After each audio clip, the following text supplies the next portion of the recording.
Nah, saudara, jadi judul ini saya sebenarnya punya banyak hal.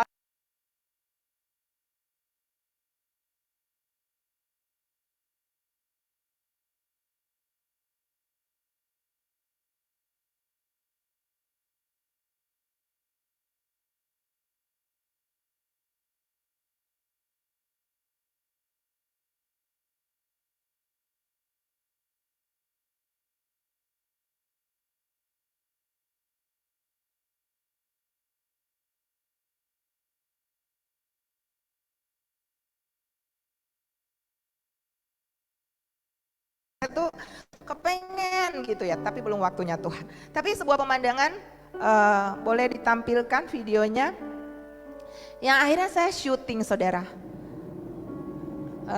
Suaranya boleh nggak dikasih ya? Saudara lihat nggak? Sejauh mata memandang, maka yang tampak di sana adalah awan. Ini nggak ada ujungnya, lumayan lama perjalanan ini, dan itu nggak ada, itu langit yang biru di sana, tapi tetap ada awan gitu ya, dan nggak ada lubang, nggak ada celah sama sekali, luas terbentang bagaikan permadani putih, lembut seperti kapas, sejauh mata memandang sepanjang perjalanan ini. Dan wow, saya ingat ada satu hamba Tuhan, dia bilang begini, kalau awannya masih bergerak begini ya itu berarti memang masih awan biasa. Tapi kalau awannya sudah bergerak turun naik, maka itu awan untuk menampung orang-orang. Saudara percaya nggak bahwa satu saat nanti akan ada yang namanya pengangkatan? Dan Alkitab berkata Tuhan akan ada di awan-awan menunggu orang percaya. Dan kita dari berbagai penjuru bumi akan naik rapture, terangkat menggunakan tubuh kemuliaan. Lalu di awan-awan itu yang pasti besar banget bentangannya, karena seluruh manusia dari semua penjuru bumi berharap banyak yang terangkat. Kalau sedikit ya nggak tahu juga ya, itu kan rahasia Tuhan. Dan Tuhan ada di sana menunggu saudara dan saya, lalu kita rapture di atas awan itu, lalu kita dibawa ke suatu tempat bersama dengan Tuhan. Itu sangat menginspirasi saya dan membuat saya sepanjang jalan itu saya berdoa, saya bicara dengan Tuhan. Saya bilang, Tuhan, nggak lagi tentang hal-hal dunia yang harus kita persiapkan hari-hari ini. Benar, kita ada di dunia, kita perlu makan, minum, pakai, benar.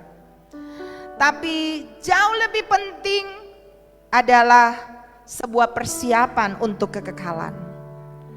Banyak berita-berita hari-hari ini yang mengatakan bahwa akan ada kesukaran besar, akan ada goncangan ekonomi, akan ada pandemik lagi yang lebih besar dari COVID-19 kemarin, dan berbagai berita-berita yang begitu menghebohkan. Sebab itu bukan masalah, saudara, karena memang dunia yang saudara dan saya tinggali ini akan binasa. Dan satu waktu nanti kita juga nggak akan ada tetap di sini. Ya, ada banyak di antara beberapa teman yang dulu ada di sini bersama dengan kita di gedung lama, dan sekarang mereka sudah ada bersama dengan Tuhan Yesus. Artinya kita semua nggak akan tetap duduk di sini, saudara. Ya. Sebab itu apa yang harus kita persiapkan? Tema pagi ini adalah jangan tunda membuat investasi kekal.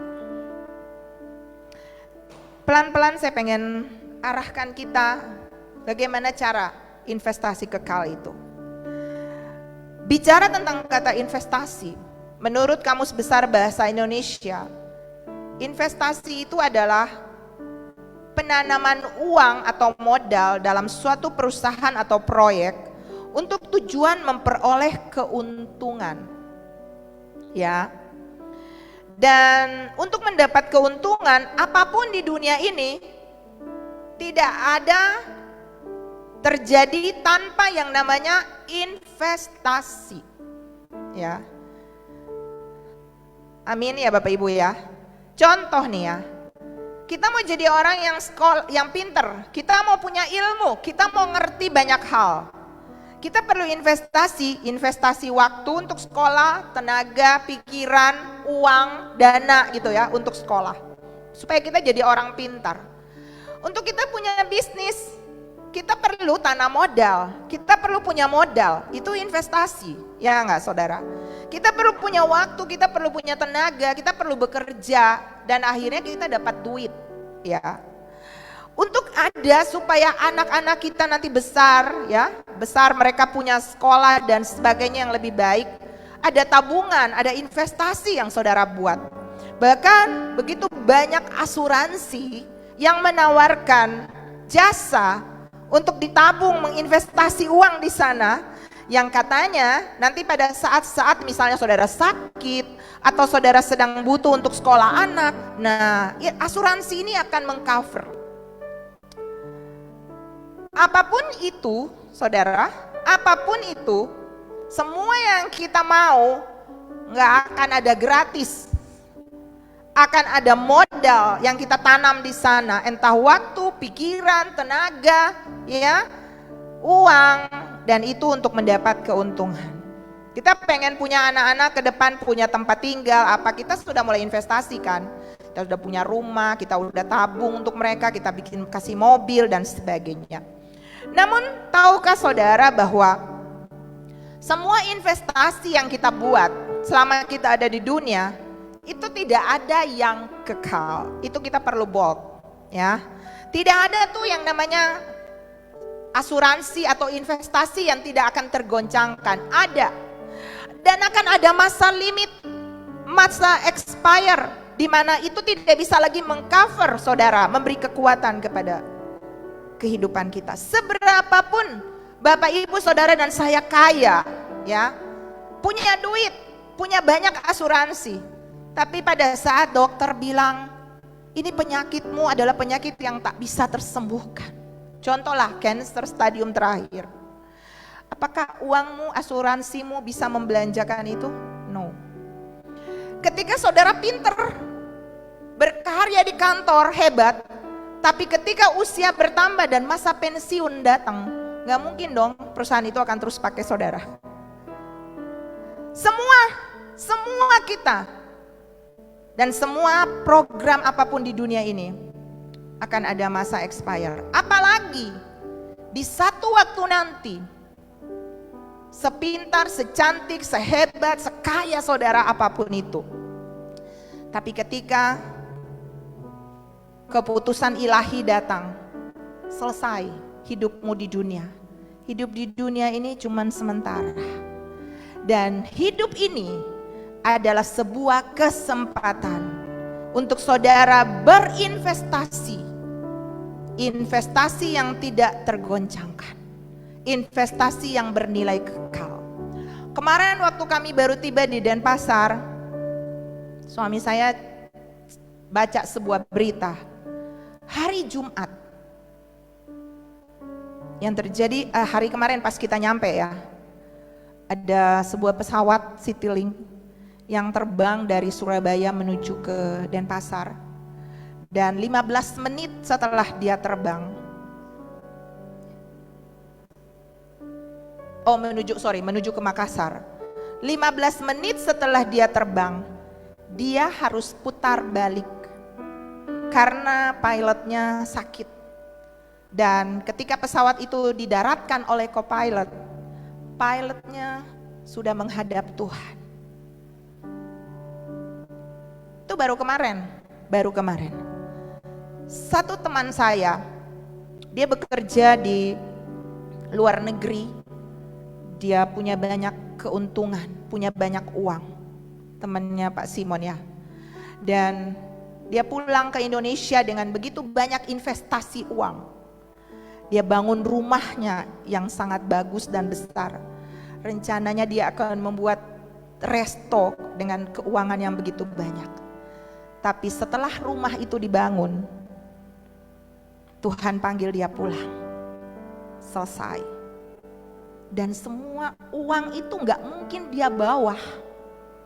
Semua keuntungan, kekayaan, kejayaan pilot yang kemarin, gak ada satupun yang akan dia bawa. Saya mau bilang ini Bapak Ibu, hidup ini kesempatan. Ada agama yang bilang begini, nanti kalau kita udah mati di sana kita masih bisa untuk dapat keuntungan. No, gak ada. Itu omong kosong. Semua yang kita kerjakan itu akan selesai di bumi. Tetapi apa yang kita kerjakan itulah investasi. Hidup ini adalah kesempatan.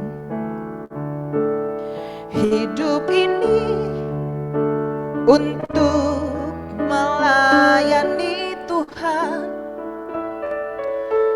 Jangan sia-siakan waktu yang Tuhan beri. Hidup ini harus jadi berkat. Saudara dengar lagu ini ya. Ini lagu yang biasa kita udah nyanyi. Hidup ini kesempatan. Kesempatan untuk apa? Kesempatan untuk investasi. Ini sebuah penawaran yang surga berikan. Kalau ada orang datang jual asuransi kepada saudara, itu ada masa expire-nya. Tapi ini surga nawarin. Matius 6 ayat 19-20 berkata, janganlah kamu mengumpulkan harta di bumi. Di bumi ngengat dan karat merusakannya, dan pencuri membongkar serta mencurinya. Tetapi kumpulkanlah bagimu harta di surga. Di surga ngengat dan karat tidak merusakannya, dan pencuri tidak membongkar serta mencurinya. Kalau lagu tadi bilang begini, hidup ini adalah kesempatan. Untuk apa? Hidup ini untuk investasi kekal. Jangan sia-siakan waktu yang Tuhan beri. Hidup ini untuk investasi kekal. Oh Tuhan, pakailah hidupku selagi aku masih kuat. Bila saatnya nanti ku tak berdaya lagi, aku sudah punya investasi kekal. Yeay, tepuk tangan. Itu lagu ciptaan Ibu Leni. Jadi ini kesempatan saudara. Untuk apa ternyata investasi kekal itu apa? Itu kan pertanyaannya ya.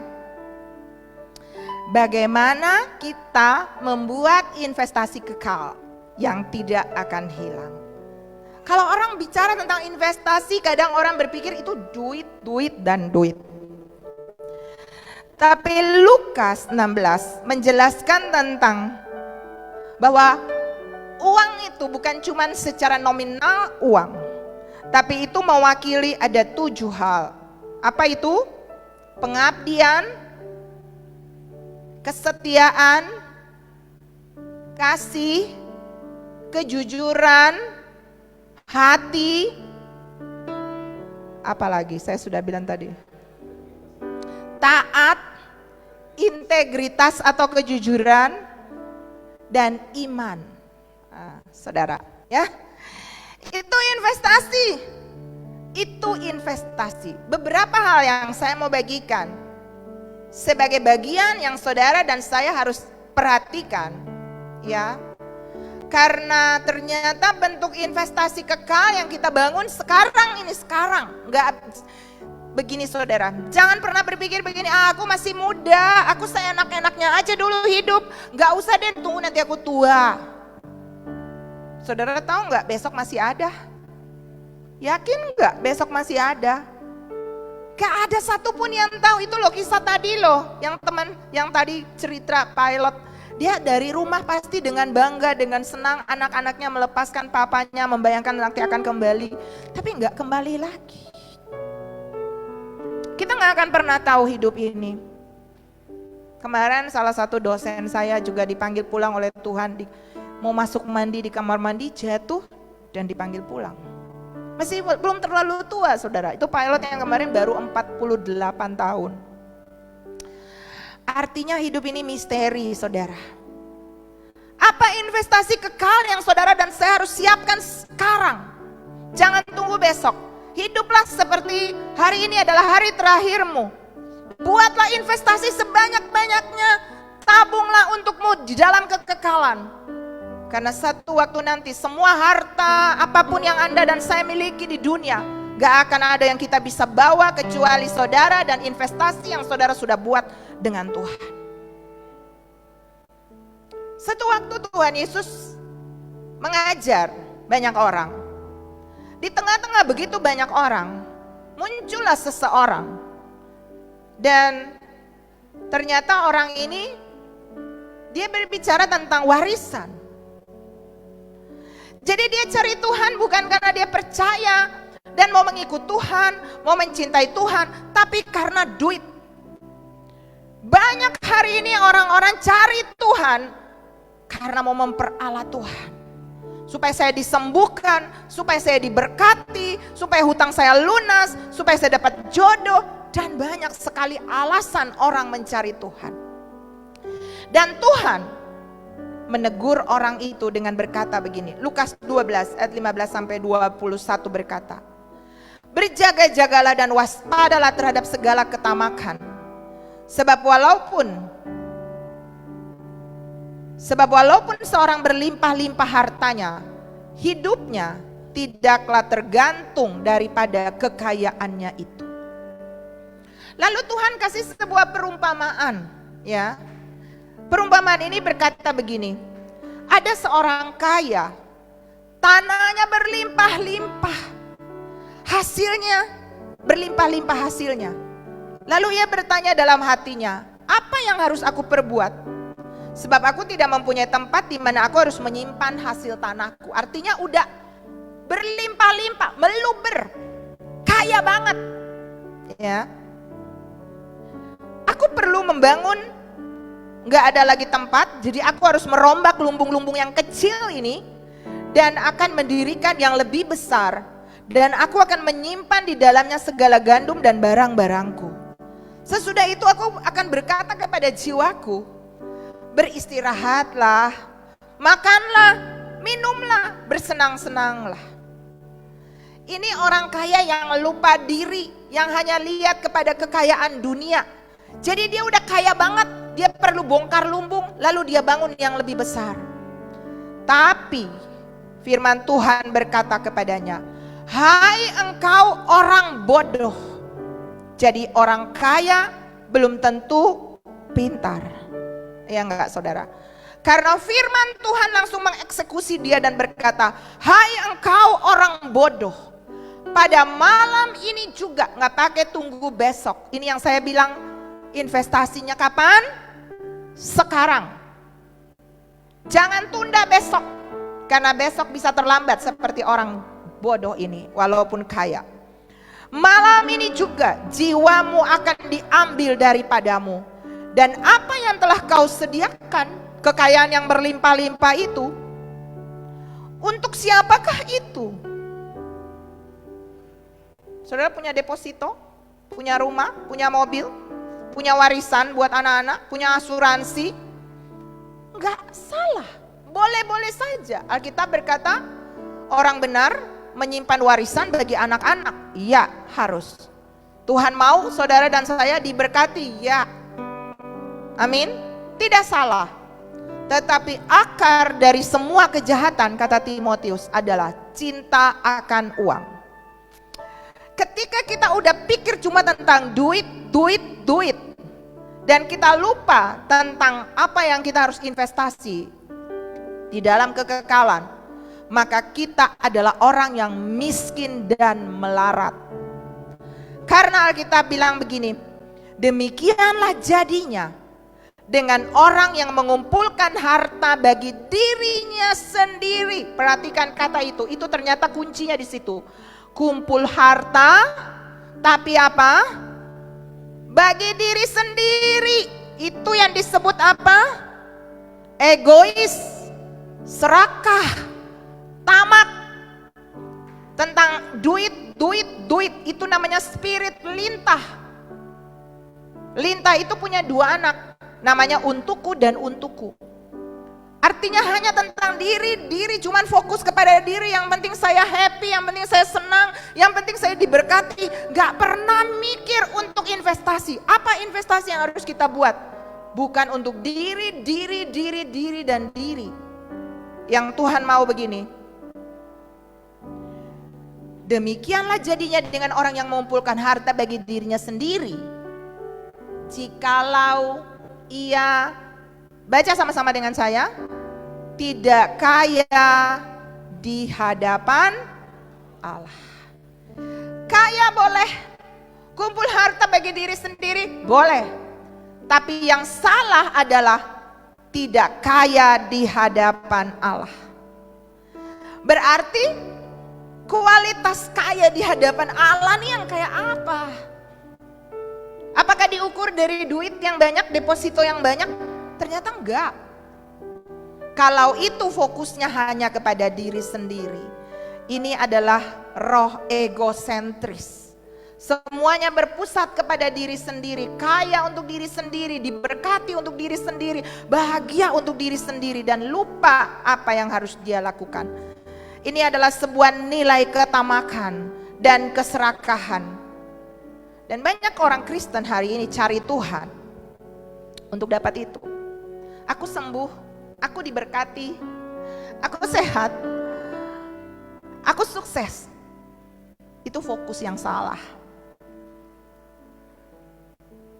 Dan manusia itu punya banyak keinginan, saudara. Tapi yang penting adalah apapun yang kita miliki, kekayaan sebanyak apapun, tapi Tuhan menemukan kita kaya di matanya. Seperti apa bentuk kekayaan di mata Tuhan? Beberapa yang saya bagi pagi ini. Kekayaan di mata Tuhan ditentukan oleh, itu tadi yang saya bilang, ada 7 hal mewakili uang.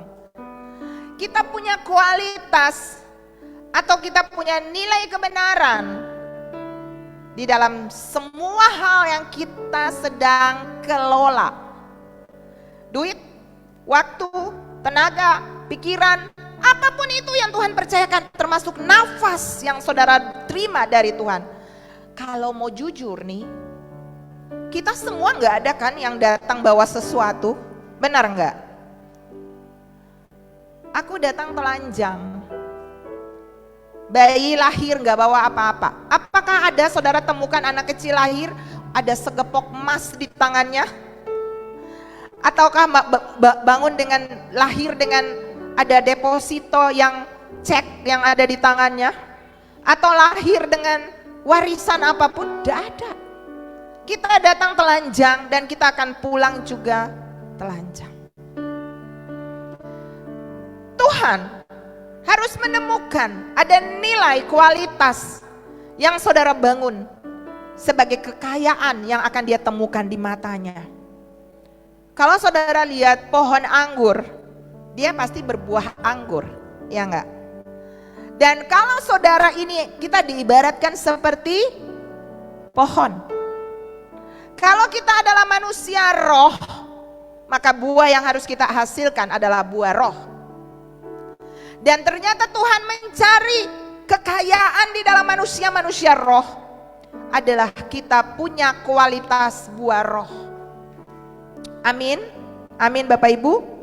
Kualitas buah roh yang harus kita hasilkan setiap hari.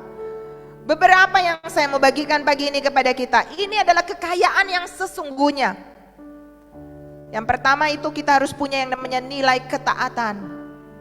Apapun yang Tuhan perintahkan untuk saudara dan saya lakukan. Tuhan bilang mengampuni, ampuni. Tuhan bilang memberi, memberi. Tuhan bilang hidup dalam kejujuran, jujur, taat. Pastikanlah bahwa ketaatan saudara itu bukan kepada yang saudara pikir perlu taat. Bukan kepada kata orang, harus ini, harus itu. No. Basic daripada semua ketaatan manusia di bumi adalah apa? Firman Tuhan. Amin saudara. Itu rambu-rambu yang tidak boleh dilawan dan tidak boleh diganti oleh kepintaran atau apapun yang saudara pikir benar. Haleluya. Saudara mau? Nilai ketaatan. Ketaatan kepada firman Tuhan, kadang itu Tuhan delegasikan kepada orang tua di rumah. Jadi anak-anak, kamu mau tabur investasi kekal, taatlah dengan orang tua. Jemaat mau tabur investasi kekal, taatlah dengan pemimpin. Selama semua yang dikatakan itu sesuai dengan firman Tuhan, lakukan. Kalau disuruh melakukan yang nggak benar ya jangan ikut. Itu berarti saudara melawan firman Tuhan. Tapi kalau selama masih disuruh melakukan kebenaran, lakukan. Itu sebuah investasi kekekalan. Haleluya. Tuhan lebih menginginkan hati yang taat. Kadang-kadang untuk sebuah ketaatan itu kita terlalu banyak alasan. Aku gak bisa soalnya aku lagi begini, aku gak bisa karena aku ada ini, ada itu, ada ini, ada itu. Coba kalau dengan Tuhan kita minta sesuatu lalu Tuhan buat alasan. Aku gak bisa tolong kamu hari ini, aku lagi sibuk jalan-jalan ke Amerika, tolong orang-orang di Amerika. Bisakah saudara bayangkan? Tuhan itu mengurus bima sakti, langit, laut dan segala isinya. Saya suka bingung kalau ada orang Kristen untuk datang ibadah, untuk disuruh berdoa, untuk suruh baca Alkitab, dia bilang begini, saya sibuk. Seberapa sibuknya kita? Seberapa pekerjaan yang kita kerjakan? Enggak sebanyak Tuhan kan yang mengatur bima sakti, langit, laut dan segala isinya. Dan dia enggak pernah bilang no untuk saudara ketika saudara datang kepadanya. Kenapa kita dengan Tuhan selalu membuat alasan untuk taat? Ini sebuah investasi kekekalan yang saudara dan saya harus bangun. Taat. Taat. Amin. Amin Bapak Ibu. Mulai hari ini no excuse untuk Tuhan. Katakan amin. Saudara tulis di kolom komentar amin. Tidak ada alasan untuk kita katakan tidak taat. Saudara, kalau kita taat karena sebuah beban, takut dimarah, takut nanti saya nggak dapat duit, takut nanti saya begini dan saya begitu, itu beban, itu susah jadinya. Tapi karena saudara bila cinta akan Tuhan, love membuat segala sesuatu itu mudah. Orang tua, mama-mama mau melahirkan anak susah payah, kenapa? Karena cinta bukan? Artinya kalau kita cinta Tuhan, kita bilang kita cinta Tuhan, apapun yang Tuhan suruh kita akan lakukan dengan sukacita. Amin. Dan Alkitab berkata, berbahagialah orang yang memberi dengan sukacita. Saudara taat dengan sukacita, saudara kasih waktu dengan sukacita, saudara melayani dengan sukacita, saudara kasih uang dengan sukacita, itu menyenangkan hati Tuhan. Haleluya. Itu investasi kekalmu. Yang kedua saudara, apa kualitas kekayaanmu? Yang pertama ketaatan kepada Tuhan dalam kasih. Bukan taat karena takut dan terpaksa, tapi karena cinta. Yang kedua saudara, nilai yang Tuhan cari dari sebuah kekayaan manusia rohani adalah apa? Kemurahan hati. Alkitab berkata, hendaklah kamu murah hati sama seperti Bapamu murah hati. Amin. Amin Bapak Ibu. Murah hati kan lawannya murah, berarti lawannya mahal. Ya enggak? Dan ada sebuah perikop di dalam Lukas 18, nanti Bapak Ibu baca. Judul daripada perikop ini ayat 21-22 saja saya baca. Judul daripada perikop ini adalah orang kaya sukar masuk surga. Berapa banyak di sini yang sadar dia tuh orang kaya? Coba saya mau lihat saudara yang merasa dia kaya. Nggak ada yang angkat tangan, berarti semua di sini kita miskin ya. Mana coba tangan-tangan orang kaya? Amin. Tapi ngerinya, firman bilang orang kaya sukar masuk surga. Jadi jangan mau dong jadi orang kaya nanti sukar masuk surga. Apakah begitu? Tidak. Tuhan mau saudara diberkati, Tuhan mau saudara kaya. Walaupun kekayaan itu tingkatan paling rendah di dalam kerajaan Allah, ya kata Pastor Luther. Di atas kaya ada apa? Diberkati. Di atas diberkati ada apa? Dimuliakan. Saudara mau yang mana? Tiga-tiga. Tapi Alkitab bilang orang kaya sukar masuk surga. Kok bisa ya? Jadi ceritanya begini saudara, ada seorang anak muda yang datang. Dia nih kaya banget, nanti saudara baca ya. Lalu dia bilang begini, Tuhan apa yang harus aku lakukan supaya aku ini bisa masuk surga? Lalu Tuhan bilang begini, dia bilang begini, aku tahu harus melakukan ini, melakukan itu, harus tidak berzina, tidak mencuri, tidak membunuh, ya hukum Taurat lah. Lalu Tuhan bilang begini, oke. Lalu dia bilang begini, saya udah lakukan semuanya, saya udah taat Tuhan, lakukan semuanya. Lalu Tuhan bilang begini, ya ini ayatnya 21, mendengar dia bilang, dia udah bikin semua nih. Tuhan bilang begini, masih tinggal satu hal lagi yang harus kamu lakukan. Apa itu? Jualah segala apa? Hartamu yang kau miliki dan bagi-bagi itu kepada orang miskin. Maka engkau akan beroleh harta di surga. Kemudian datanglah kemari dan ikutlah aku. Tuhan suruh dia apa? Jual hartanya. Lalu bagi-bagi kepada orang miskin. Bukan jual harta lalu bikin perusahaan lain. Bukan. Jual harta lalu bagi-bagi. Menurut saudara kalau dia lakukan, apakah Tuhan ambil? Tidak.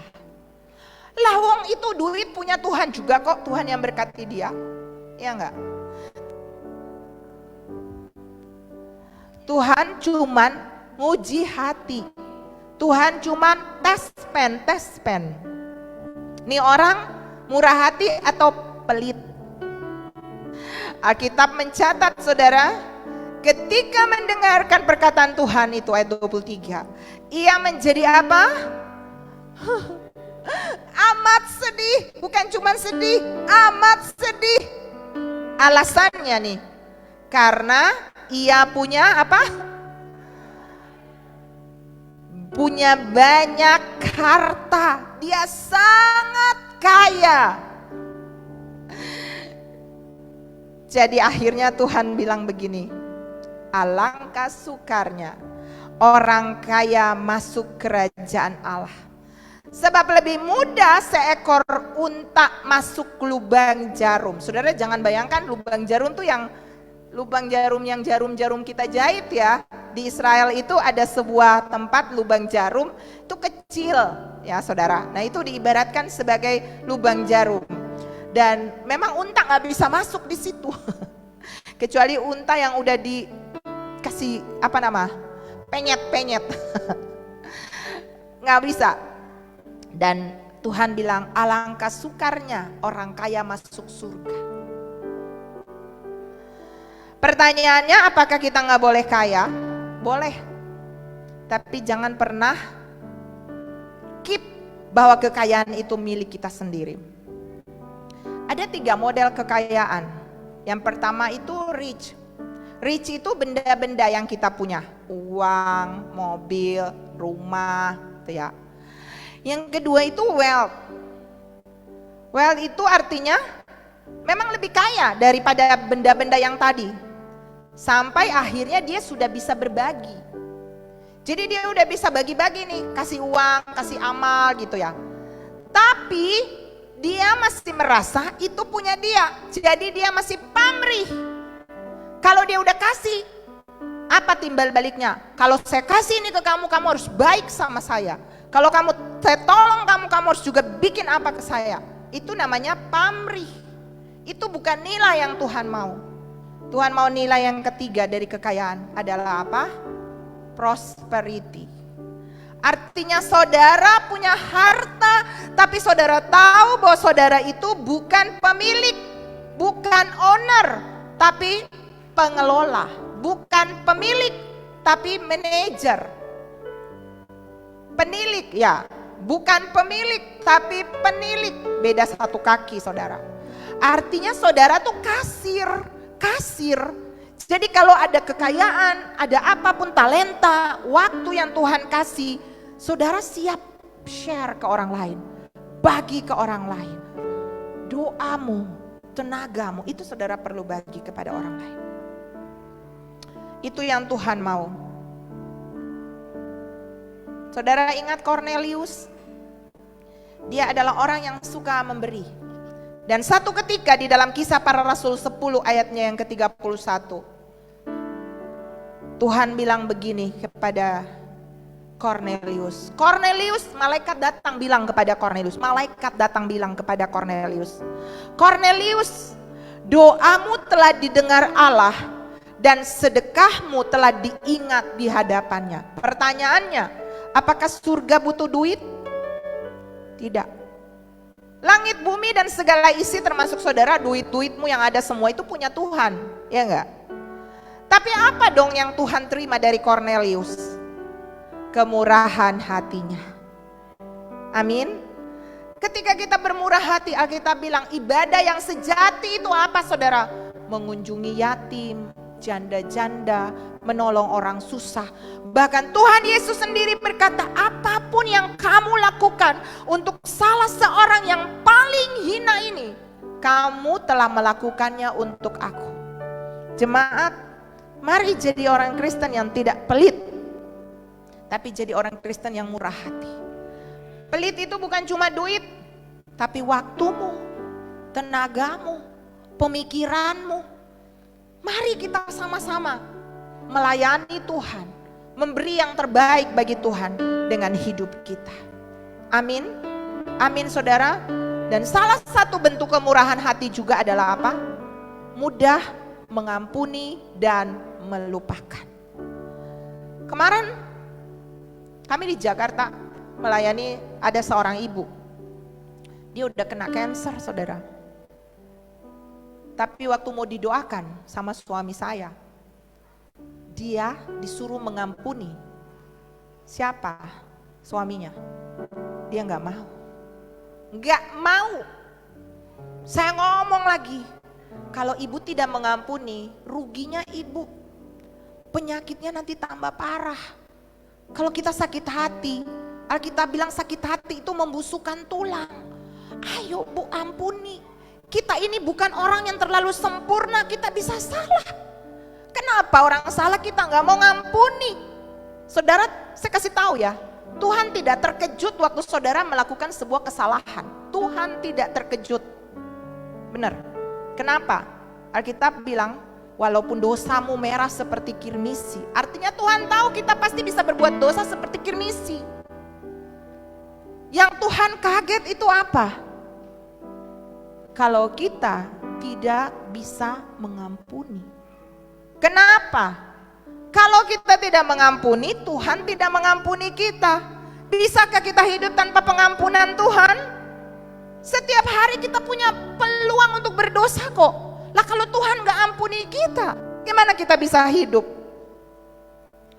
Jadilah orang yang murah hati, mudah mengampuni, mudah melupakan. Amin. Jadilah orang Kristen yang murah hati saudara. Yang berikut, kita punya nilai kebaikan, ketulusan dan ketulusan yang tanpa pamrih. Banyak orang baik tapi pamrih. Tuhan bilang di dalam Matius 6 ayat 2-4. Jadi apabila engkau memberi sedekah, janganlah engkau mencanangkan itu seperti dilakukan oleh orang-orang munafik di rumah-rumah ibadat dan di lorong-lorong, supaya mereka dipuji orang. Aku berkata kepadamu, sesungguhnya mereka sudah mendapat upahnya. Tapi jika engkau memberi sedekah, janganlah diketahui tangan kirimu apa yang diperbuat tangan kananmu. Hendaklah sedekahmu itu diberikan dengan tersembunyi, maka Bapamu yang melihat yang tersembunyi akan membalasnya kepadamu. Saudara, waktu pandemi kemarin banyak orang jadi murah hati ya. Bagi-bagi sembako di jalan, bagi-bagi makanan di jalan. Tapi saudara perhatikan nggak? Di syuting, dikasih masuk di medsos ya, sosmed ya, dipublish gitu ya. Saya ingat satu kisah tentang ada seorang bapak. Dia, saya nonton film itu, saudara mungkin juga pernah nonton ya. Namanya bapak itu Kim Sang Ho ya. Dia orang Korea saudara. Dia mengalami mati suri. Lalu waktu sampai di sana dia lihat, wah di surga itu ada banyak rumah-rumah. Ada yang megah banget, ada yang kecil-kecil kayak kandang ayam. Ada yang pokoknya bervariasi. Nah, ada yang dia lihat rumahnya besar. Saya ingat salah satunya tuh, kalau nggak salah itu dia bilang John Wesley deh, yang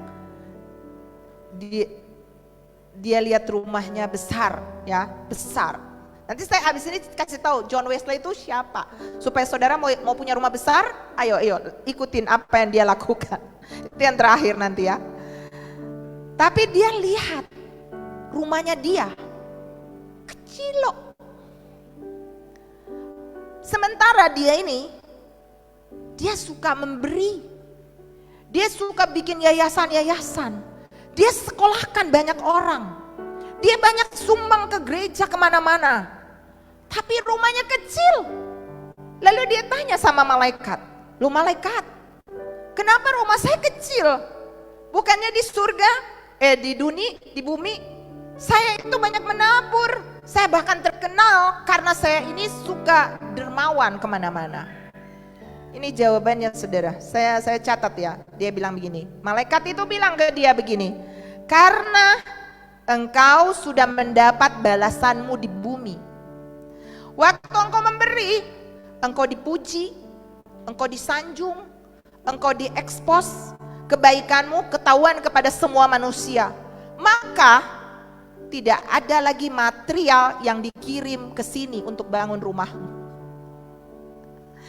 Jadi ternyata saudara, kalau kita sudah dapat balasan di bumi, saudara baik ke orang baik ke saudara, saudara memberi kepada orang-orang yang baik saja sama engkau, dan dia baik juga sama saudara, gak ada materialmu yang naik ke surga.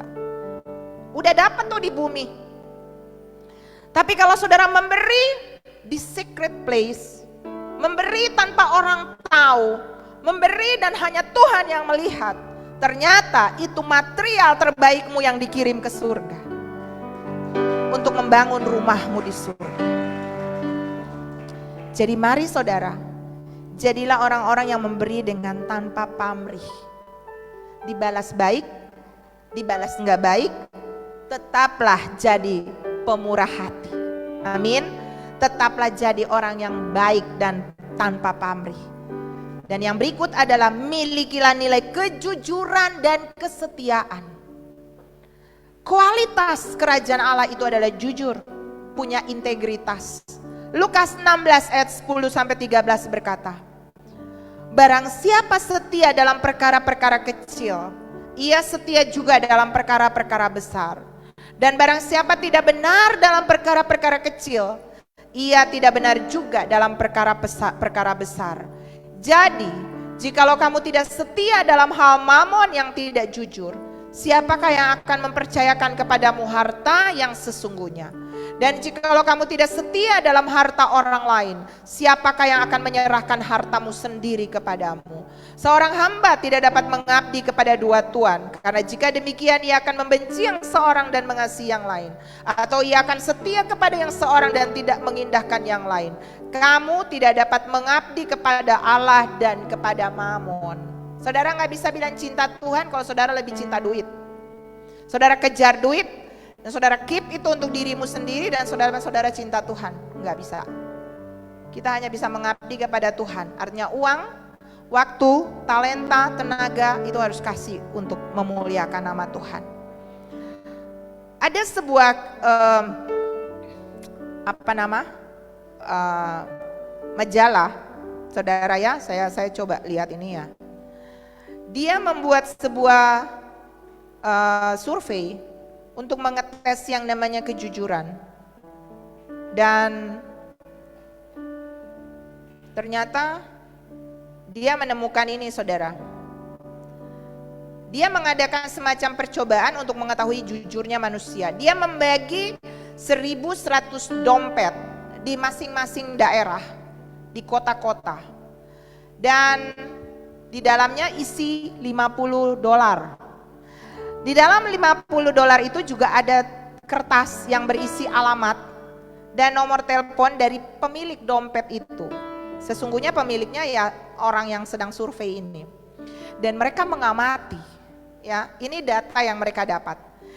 Di Denmark dan Norwegia itu dompetnya kembali 100%. Di Singapura kembali 90%. Di Australia kembali 70%, Amerika 67%, Inggris 65%, Jerman 45%, Rusia 43%, Italia 35%, Cina 30%, Meksiko 21%. Kalau di Makassar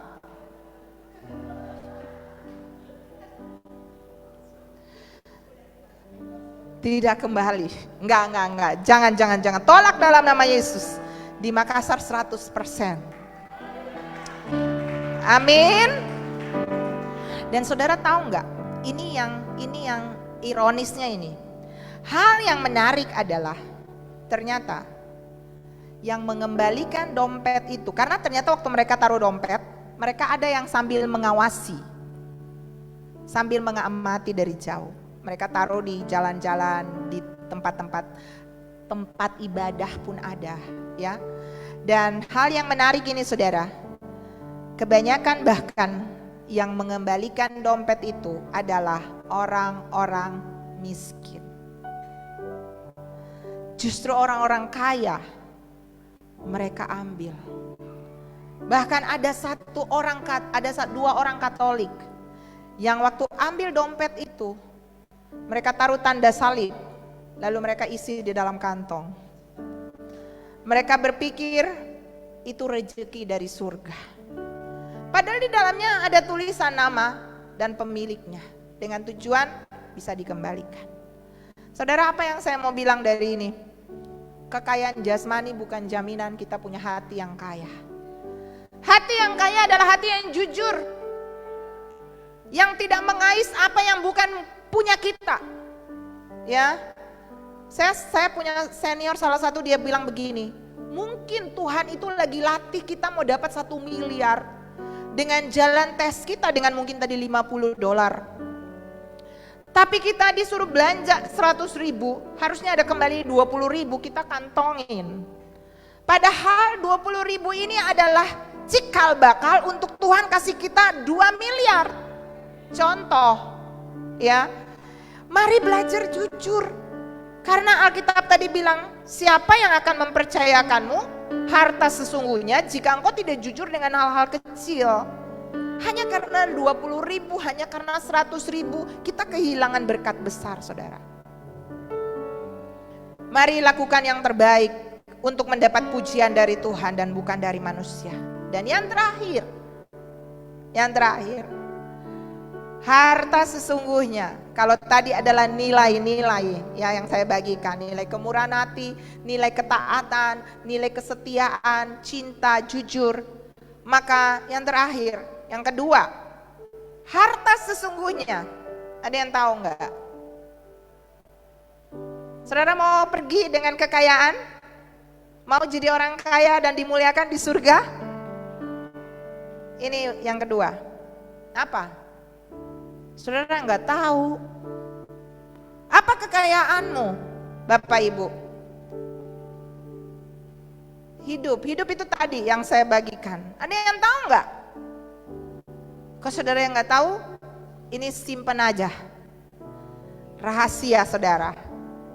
Apa coba? Mahkota kita. Jiwa-jiwa. jiwa-jiwa. Makanya tempat ini nggak tambah banyak orang. Karena kita tidak tahu bahwa itu investasi kekal kita. Handphone lebih banyak dipakai buat TikTok. Lebih banyak dipakai buat kirim berita-berita yang lain. Dan bukan firman yang menginjil orang lain. Seandainya semua orang punya hati untuk menjangkau jiwa, bukan ketika dia sudah jadi sesuatu di sini. Saya cukup sedih melihat begitu banyak anak-anak muda di sini dan kalian tidak bergerak. Kalian tunggu untuk kalian harus dapat posisi, kalian tunggu untuk sebuah gerakan. Harusnya kalian punya hati.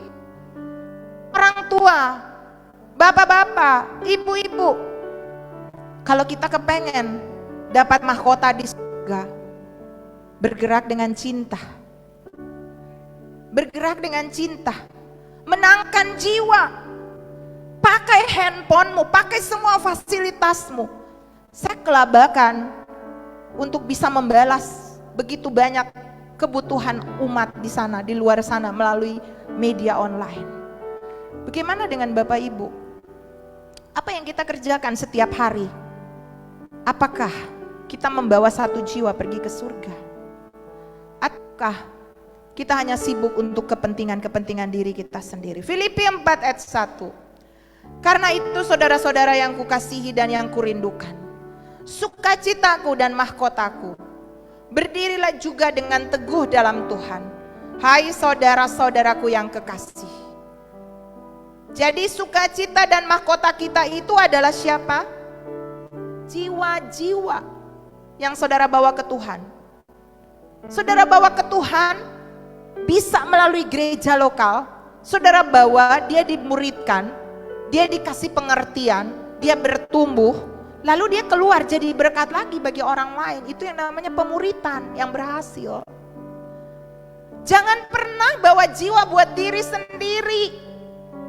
Jangan pernah mencari popularitas, mencari nama. Karena itu bukan material yang kita akan kirim ke surga. Itu cuman kita dapat di bumi. Lakukan sesuatu di tempat tersembunyi, gak dilihat, gak dipuji, gak dapat apa-apa. Lakukan untuk Tuhan. Itu material terbaikmu di dalam kekekalan. John Wesley yang tadi dilihat bahwa dia punya rumah yang sangat besar di surga. Kenapa?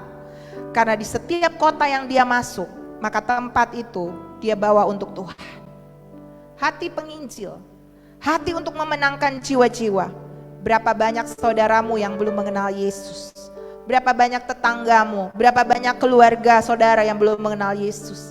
Berapa banyak orang-orang di sekelilingmu yang masih berjalan menuju kebinasaan dan saudara tidak menghentikan kereta kematian mereka? Satu waktu nanti Tuhan akan menuntut pertanggungjawaban nyawanya daripada saudara. Alkitab berkata, kalau engkau melihat seseorang sedang berjalan menuju neraka dan engkau tidak melarangnya, menegurnya dan membawa dia kembali kepada Tuhan, nyawanya ditanggung sama saudara. Tapi kalau saudara memperingati dia dan dia tidak mau ikut, lepas saudara dari nyawa orang itu. Tapi kalau saudara memperingati dia dan dia bertobat, saudara menyelamatkannya dan saudara juga selamat. Mari jemaat Tuhan, jangan jadi orang Kristen yang puas setiap minggu datang bawa diri sendiri. Mari jadi orang yang berpikir harus ada jiwa yang saya selamatkan. Saya ingat dulu waktu saya masih kuliah, saudara. Saya ini sebenarnya bertobatnya dalam dunia penginjilan. Panggilan saya sebenarnya lebih kuat itu menginjil. Makanya kalau ada berita, ada pesan-pesan, ada undangan, saya nggak bisa tidur kalau saya belum kirim. Rasanya nih ada orang yang butuh berita ini dan saya nggak boleh berhenti di saya harus kirim kemana-mana. Dan sejak saya ingat saya masih kuliah, sejak saya mengenal Yesus, saya mengenal jalan kebenaran, saya punya target. Setiap hari saya ke kampus, tidak boleh tidak ada jiwa yang saya bawa bagi Tuhan. Kampus saya itu harus pergi naik perahu, naik ferry. Saya sering memilih naik perahu. Karena di perahu itu pasti akan ada orang yang terima Yesus hari itu. Saya punya target, setiap hari harus ada jiwa pergi ke surga. Dan sayalah orang yang harus membawa jiwa itu. Tuhan selamatkan saya bukan lain. Kalau semua jemaat punya hati seperti begini, saya yakin tempat ini gak akan muat. Kita akan berpikir bagaimana kita menyelamatkan orang lain, bagaimana kita mengumpulkan mahkota kita di surga. 1 Tesalonika 2, 19-20. Sebab siapakah pengharapan kami atau sukacita kami, atau mahkota kemegahan kami di hadapan Tuhan pada waktu kedatangannya, kalau bukan kamu. Sungguh kamulah kemuliaan kami dan sukacita kami. Saudara, mari miliki hati untuk bagaimana saudara mau melihat orang lain dibawa kepada Tuhan. Kadang-kadang saya bilang sama suami saya, enak tahu nggak jadi penginjil, jadi rasul, pergi kemana-mana, beritakan Injil, pergi lagi beritakan Injil. Tapi ini yang menghibur. 1 Petrus 5 dikatakan, Tuhan bilang, gembalakanlah kawanan domba yang ada padamu. Jangan dengan paksa tapi dengan sukarela sesuai dengan kehendak Allah. Bukan untuk mencari keuntungan tetapi dengan pengabdian diri. Lalu Alkitab bilang, jadilah teladan bagi kawanan domba. Maka kamu apabila gembala agung datang, kamu akan menerima mahkota kemuliaan yang tidak dapat layu. Ini penghiburan. Di tengah-tengah banyak masalah, banyak pergumulan. Wow, ada mahkota yang Tuhan sediakan. Saudara mau menerima mahkota? Mau? Mau? Saudara gak mau, saya ambil aja sendiri buat saya. Berapa banyak saudara yang mau menerima mahkota kehidupan? Investasikan hidupmu untuk Tuhan, untuk kerajaan Allah. Bawa jiwa-jiwa, perbaiki nilai-nilai yang ada di dalam diri saudara yang pertama. Yang kedua, bawa jiwa-jiwa ke surga. Hal sekecil apapun. Saya kadang kalau lihat Pak Stefanus, dia datang bawa apa? Bawa kain lap dari rumah, lap kursi, lap itu kaki Dian, ya, doa. Kelihatannya sepele. Ibu-ibu berdiri di depan jadi asher, ya. Kelihatannya sepele. Saudara dengar ya, semuanya ada di dalam catatan Tuhan. Dan ketika Anda melakukan itu dengan pengabdian diri, semuanya ada di dalam rencana Tuhan. Jangan pernah menyesal. Ketika Tuhan mempercayakan sesuatu kepadamu, lakukan dengan sungguh-sungguh hati. Lakukan dengan pengabdian diri, bukan untuk mencari keuntungan.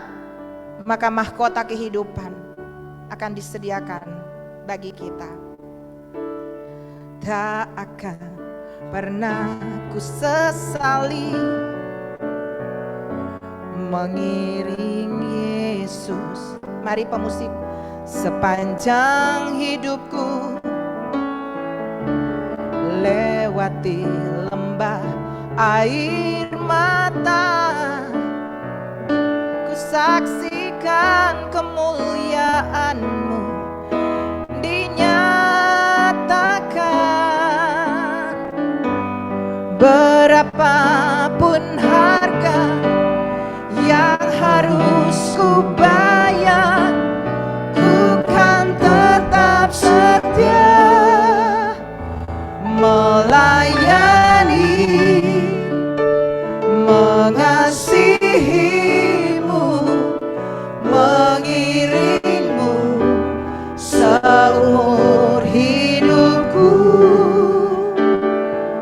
Janji-Mu kan tetap ku pegang teguh sampai ku dapat mahkota kehidupan. Pagi ini firman ini datang kepada kita. Dan jika saudara bilang, jangan tunggu besok, hari ini saya mau ambil keputusan mulai menabung di investasi kekekalan saya. Kalau itu saudara yang ada di YouTube, Facebook, saudara yang ada di onsite. Kalau itu saudara bilang saya mau punya investasi kekal. Surga menawarkan ini. Jangan kumpulkan harta di bumi, ngengat dan karat merusakkannya, pencuri mencuri dan membongkarnya. Dan kalau saudara bilang saya mau, boleh lambaikan tangan. Saya mau berdoa bagi saudara yang mau punya investasi kekal. Dan jangan main-main, surga sedang mencatat nama-nama yang mau punya investasi ini. Kalau itu saudara, mari angkat tangan di hadapan Tuhan. Saudara yang angkat tangan, saudara bangkit berdiri. Ini bagian dari kejujuran, kerendahan hati, pengabdian, dan kesungguhan untuk mau membuat sebuah investasi kekal. Saudara yang ada di Facebook, saudara yang ada di Zoom, di YouTube, mari angkat tanganmu. Dan saudara buat sebuah komitmen dengan Tuhan. Kalau selama ini kita kurang jujur, kalau selama ini kita gak punya pengabdian, kalau selama ini kita kurang hidup di dalam kemurahan hati, kita hanya memikirkan tentang diri kita dan diri kita. Tapi pagi ini, siang ini, saudara mau memutuskan untuk menjadi berkat, mengisi hidup ini, melayani Tuhan. Tuhan, Engkau lihat anak-anak-Mu yang berdiri, selidiki hati mereka. Kami terbatas untuk tahu apa yang ada di dalam batin anak-anak-Mu. Tapi Tuhan yang mengenal hati. Aku minta saat ini, catat nama kami Tuhan. Dan Roh Kudus bantu kami mulai hari ini untuk kami membuat sebuah investasi kekal setiap hari dengan hidup kami, dengan waktu kami, dengan pikiran kami, dengan talenta kami, dengan keuangan. Bahkan kalau kami masih sehat hari ini, itu artinya kami harus memberi buah. Jangan sampai sang pemilik kehidupan datang dan berkata, buat apa kamu hidup di sini tanpa menghasilkan buah?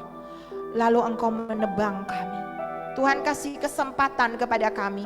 Kalau kami belum punya buah, hari ini aku minta Roh Kudus bantu anak-anak-Mu.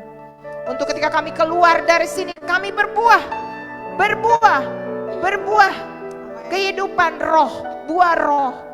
Dan berbuah memenangkan jiwa-jiwa. Kami mau Tuhan mengisi investasi kekal. Tuhan, ini lihat anak-anak-Mu yang mengangkat tangan. Kami mau menangkan jiwa. Kami mau Tuhan untuk bawa jiwa di dalam kerajaan surga. Kami mau membawa jiwa datang untuk dimuridkan di dalam gereja. Membesarkan kerajaan-Mu Tuhan. Sehingga ada banyak murid yang lahir di dalam gereja lokal ini. Dan mereka akan pergi juga untuk mengajar banyak orang.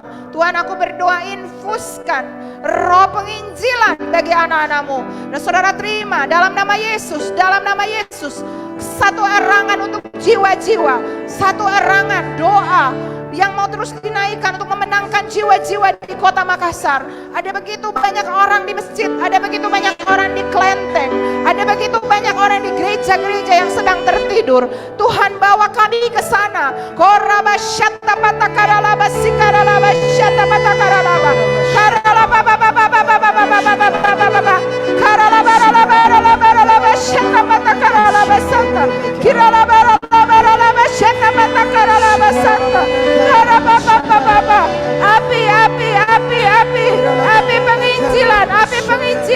Api penginjilan, bakar kami Tuhan, bakar kami Roh Kudus, bakar kami Tuhan dengan api Roh Kudus-Mu Tuhan, untuk kami pergi dan kami membawa banyak jiwa datang kepada Engkau. Kami membawa mereka menghentikan kereta-kereta kematian mereka, dan kami akan membawa mereka di dalam lumbung-Mu Tuhan. Terima kasih Tuhan. Aku berdoa Roh Kudus, kawal firman-Mu ini. Dan aku percaya setiap firman yang keluar dari mulut-Mu tidak akan kembali dengan sia-sia. Gereja ini butuh para pekerja, orang-orang di kebun anggur-Mu, orang-orang yang tidak baper, orang-orang yang tidak egosentris, tapi orang-orang yang terus mau bergerak maju dengan iman, menangkan jiwa-jiwa, berkarya bagi Tuhan. Begitu banyak yang akan perlu diselamatkan di kota ini, dan bangkitkan itu di dalam gereja lokal ini Bapa. Dalam nama Yesus, sampai selesai.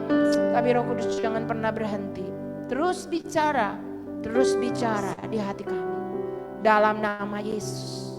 Haleluya. Amin. Berapa banyak Bapak Ibu yang diberkati Tuhan? Boleh tepuk tangan bagi Tuhan. Tepuk tangan yang meriah bagi Dia. Puji Tuhan, puji Tuhan. Silakan Bapak Ibu duduk. Dan ini adalah musim new beginning, permulaan yang baru.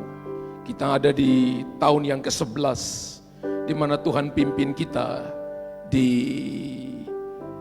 tahun ini. Dan Bapak Ibu kalau dengar kemarin waktu anniversary apa yang saya sampaikan, yang Tuhan suruh saya sampaikan tentang bagaimana untuk Bapak Ibu mulai berbuah. Ya, berbuah dalam pelayanan, berbuah dalam jiwa-jiwa, tapi juga menghasilkan buah roh.